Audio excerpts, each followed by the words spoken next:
everyone, it's Elizabeth from Fern Creek Stickers, and I am here to plan the week of February 14th.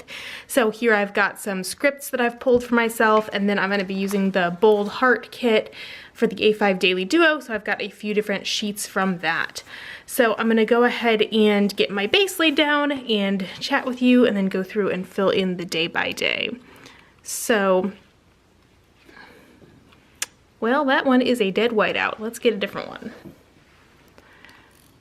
Alright, also I realize now, this is, I apologize if this video ends up being a little bit shaky. I'm trying to film on a different table to work on the lighting situation. Sorry, I'm like watching it for how shaky it is. Okay, it's gonna be a little shaky. We'll deal with it. You all have been so nice when I've been not happy with the light. You all are so understanding. I did get some lights, which I have tried out. I'm not totally happy with the setup. I think I need one more light to fill in, but we'll see. I'm working on it. So I figured this week, while I laid things down, I was thinking about what I wanted to talk about, and one of the things that I feel like I've been dealing with a lot in the last few weeks are the less fun parts of running a business. So I thought I would talk about some of those things. And this is not, like, it's not to complain at all, but I think it's easy to glamorize running a small business and think about all the fun parts of it, and there are lots of fun and very satisfying parts, but there are lots of really frustrating and annoying parts too. So the first one of which is all taxes and legal stuff, which is my least favorite part of running a business. And I'm in the midst of a lot of that right now. Partly because it's, you know, it's tax time, so it's very relevant. But I'd gotten a letter from the IRS that I owed them some money, and I don't quite know why I owed them money, but I did. Whatever, I was gonna pay it, and it was like under $300, so it wasn't that much money. But the thing that was weird was the money was due in September, but I didn't get the letter until December. So I paid it right away. I sent in a check, and then I got another letter from them, and this one was certified mail, but it took a while to get here too because it was forwarded from my old address, that I was gonna like go into collections because I hadn't paid this money. But I looked online and they had deposited the check. So I need to call and talk to them just to make sure, because I'm assuming that they got the money after they sent the letter, so I think everything is fine, but I need to call them. But I tried calling them last week, and it was an hour-and-a-half wait time, which, I mean, they're a big government agency, that's fine.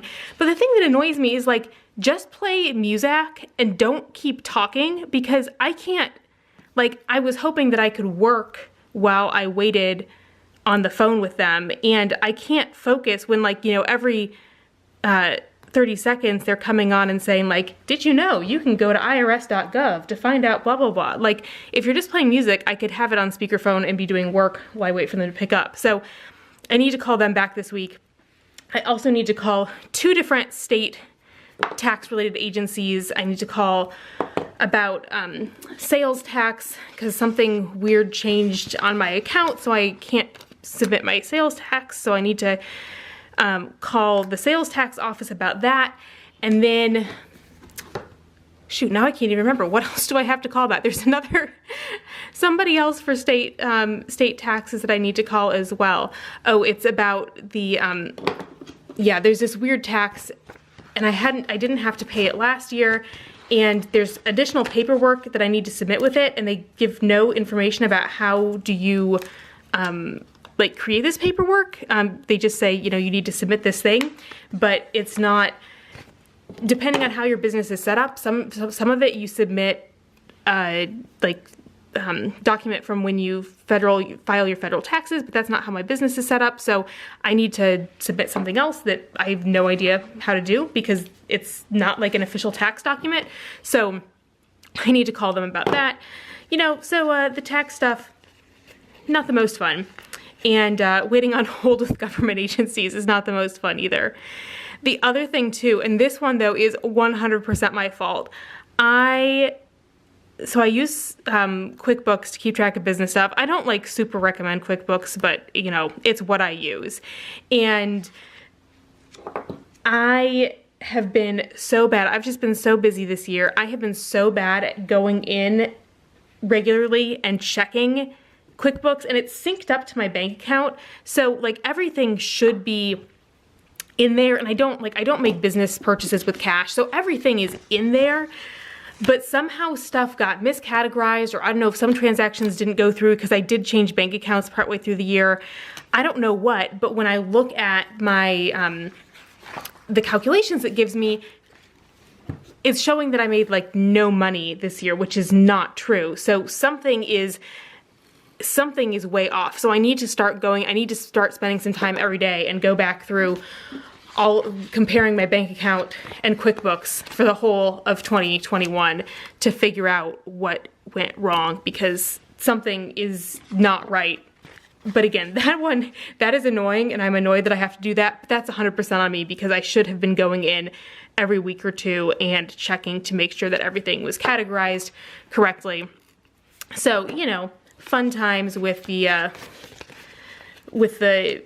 money parts of business. And a lot of this too, I'm still kind of like, maybe I just need to get an accountant to do this, but now that I'm scaling back the business, I feel like it's too small to be worth dealing with an accountant. But the fact that I still have an employee, that's where things start to get more complex for taxes. So maybe it's worth it. I don't know. I'm proud of myself for figuring out a lot of stuff, but then it also goes back to there's a lot of stuff that I still don't totally understand. And I feel like I am a person with a PhD and I don't understand all of this. So how is, like, if we want to be friendly to businesses, it seems like there should be stuff that's more simple. And especially, you know, I understand how we have things set up in the US with the states and why things are so different, but especially having to deal with stuff on, like, tax stuff ends up being a state, federal, and local issue. So dealing with it at all three levels is where a lot of stuff gets confusing. And sometimes too, the order that you deal with it matters, because like the state people need something from the federal level, and there's, you know, stuff. So anyway, that's a less glamorous part of running a business, number one. The other thing is, so, you know, if you're watching this, you probably know that while I was doing this clearance sale, I had longer processing times. And really, I think that my official processing times have been long ever since Black Friday. I know that we've gotten all the orders cleared a couple times since then, but processing times have been longer for a while, as we've had sales and then having less staff. But I don't like having longer processing times. I mean, number one, I want to get stickers to you all fast, but number two, whenever my processing times go up, I start to get a lot of messages from people asking, like, where's my order? Where's my order? And, you know, and I do understand, it goes both ways, because I understand why people would wonder, and, you know, maybe if you're a regular customer but you didn't know that I had a sale, or if you're just some random person that found me on Etsy and you bought the stickers. But the thing is, I feel like on Etsy, processing times vary so much. Like, I've bought things on Etsy that had a 2-month processing time. So I sort of feel like part of being a customer on Etsy means knowing, like, it's not Amazon. You need to look to see what the processing times are, because it's not unusual to wait a month to get something on Etsy. So I feel like that's sort of on you as a customer that you have to know. And I should say too, like, you know, especially if you're watching this and you're someone that reached out to me, 95% of the people who reached out asking, like, hey, I placed this order 2 weeks ago, when's it gonna ship, were totally nice and understanding. And I would say, you know, the processing times were longer, thank you so much for your patience. They'd be like, oh, I'm so sorry, I didn't notice that, you know, thank you so much for getting back to me. Like, most people are so friendly and nice. And that's one thing that, you know, being in business in the planner community is really nice, because I feel like most customers are so nice and generous and understanding. Like, I will, you know, and we're human, so we do make mistakes. And there's been times, like, we'll put the wrong item in someone's order, or we'll miss getting something in an order, and people will message me and they'll be like, if it's not a problem, can you send me the right thing? And it's like, well, of course I'm gonna send you the right thing. We messed up. I'm gonna send you the right thing. But people are always so nice about it. And even people will say, like, I'm gonna place another order. You can wait to put this in the other order so you don't have to pay for shipping again. So most people are so nice and understanding when I make a mistake. And so again, the majority of people are not bad. And if you're watching this and you've ever contacted me, you are probably not one of the problem people. If you're one of the problem people, you want nothing to do with me. But so over time, I would say that I could count on one hand the number of people who have been really upset with me. And And it's usually because it's something that's out of my control. You know, like when early in COVID, when the mail was so delayed, I had one customer who was just irate because I said, you know, I'm happy to, I don't need all of these down. I said I was happy to replace the order, but I wanted to wait a little bit longer because given how long things were taking, there was still a chance that she could get the item. And she was so upset that I wouldn't give her a refund.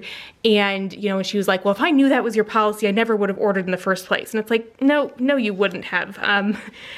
But I've had two really difficult people in the last week who are upset about long processing times. All right, one person was upset about long processing times. The other person was upset that what she ordered wasn't what she expected. And so, and this goes back to too, and I think this is part of the problem. Being a college professor, I deal with a lot of nonsense. And so I'm always happy to, if someone has constructive criticism or if I messed up, 100% tell me, and I will take that feedback. So stuff like, you know, if I'm not clear on the instructions for an assignment, or I tell you the wrong due date, like that is 100% on me. And if I told you the wrong due date, I'm not going to hold you to you know, to the wrong due date. Like, and so, you know, students, if they give me constructive criticism and feedback, I am more than happy to, you know, to apologize, to fix things, to make it right. The same thing with my business. But if it is something that is on you, I am like, this is a learning experience. So this is where I do not hold to the customer is always right. And maybe it's because of my day job. But, you know, like if a student, I just get all kinds of things, you know, that if a student wants to turn something in late because it's like, I slept in and I didn't get this done, or I didn't plan ahead and do this, and now I need to get something from interlibrary loan. Whatever it is, like if it's their fault, it's their fault. And I say, you know, I'm sorry, but college is a chance to learn and make mistakes in a pretty low stakes environment. And, you know, that's how it goes. So anyway, I laid the whole base down and I'm still not done telling this story.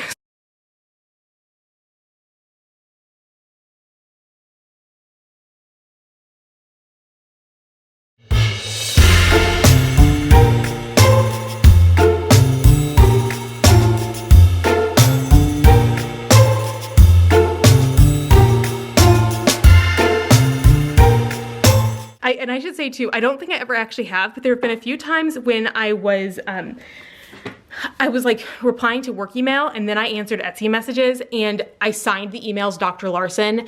And I think I've always caught it. I don't think I've actually sent anyone a message on Etsy that signed Dr. Larson, but it's been close. And because again, occasionally I do feel like I'm dealing with students. So anyway, we'll get back to, now that I've talked about the less fun parts of running a business, we'll get back to all of this. So I'm filling in the day by day. Okay, Wednesdays are a busy day.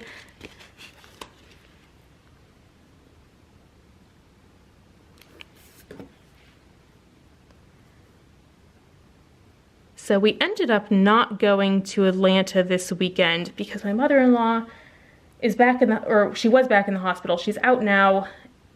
And we're really unclear on what's actually going on. So I think right now, that's the hardest thing. There's just a lot of like, we don't quite know, because my sister-in-law took her to the ER just to get some diagnostics done, and she got them done, but it took a long time. I think the hospital was pretty, you know, she was low priority, and I think they're pretty understaffed right now. But we're not sure what the results were. So she's going to her regular doctor, and, you know, hopefully we'll get everything figured out. But so she's back in the hospital, but she's probably okay, but we're not sure.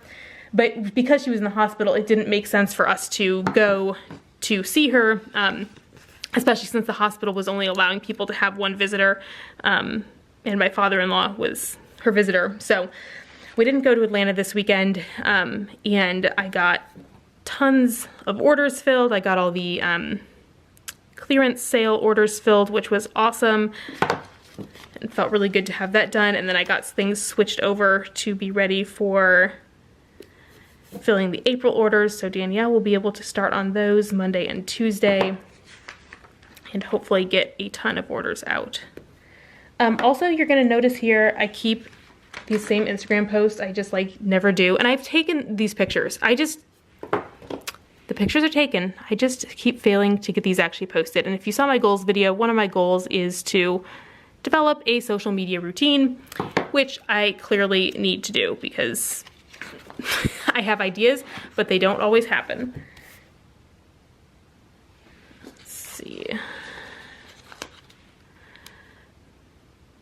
And I'm gonna go back again, do the same thing I did last week, and write in the to-dos after I go through everything else. We're not doing anything for Valentine's Day. I guess we're not like super Valentine's people. We usually do something, and we're gonna, I think I teach late on Monday night, so we can't do anything like officially on Valentine's Day. Anyway, but I'll make a dinner that we both really like on Tuesday, and I think that'll kind of be our Valentine's celebration. Just with the uncertainty of whether or not we were going to be out of town this week, we weren't quite sure what was going to happen, so.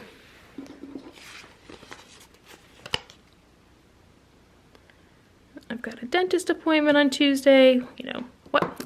Dentist appointment is going to take more than half an hour. I don't know why I just put a half-hour sticker down there.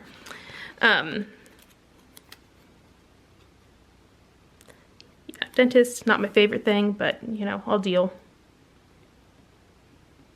I do like my dentist here. That's a whole other story about how when I first moved here, I went to, you know, dental care is very important to me, and so I went to the dentist pretty soon after I moved here, and he was like, oh, you have 13 cavities. We need to get these all filled. And it just didn't make sense to me because I've always been very good about my oral health, and it just didn't make sense that I had that many cavities, especially when I went to the dentist regularly and had been within the last 6 months. So I was like, I'm gonna get a second opinion on this. And so I went to the dentist I have now, and you know, and he was, you know, he was like, yeah, I see places that, you know, could turn into a cavity, but they aren't cavities now, and they may not become cavities. So, you know, he said, like, if you hadn't been to the dentist in 10 years and might not come back for another 10 years, yeah, I'd want to take care of these. But if you're coming to the dentist regularly, they don't need to get taken care of. So, and the new dentist, the second dentist I went to as well, he was like, he wanted to do his own set of x-rays. I had the x-rays from the other person, but he wanted to do his own set of x-rays and like didn't make me pay for them so he could just do the x-rays again. And so like from the beginning, I was like, okay, you are my dentist now. I am very impressed with you. So this is, I'm not gonna fill in the weekend. We have, I mentioned this in my monthly plan with me, our nieces are coming this weekend for President's Day weekend. It's their Christmas present. We are hosting them for Camp Larson. And so we're gonna meet them, they live in Atlanta, which is about 2 hours away. So we'll meet them halfway on Saturday morning, and then we'll bring them, again, meet halfway on Monday afternoon. So the weekend is, we'll probably, Brian and I, we have a whole list of things to do, but we need to write some stuff down. So I'll probably come back in and put like at least meals in. The rest of it though is kind of, we've got a lot of activities, and we'll see what, you know, it depends on their moods and the weather and energy levels and everything else. So I'm gonna go back through and write in the to-dos.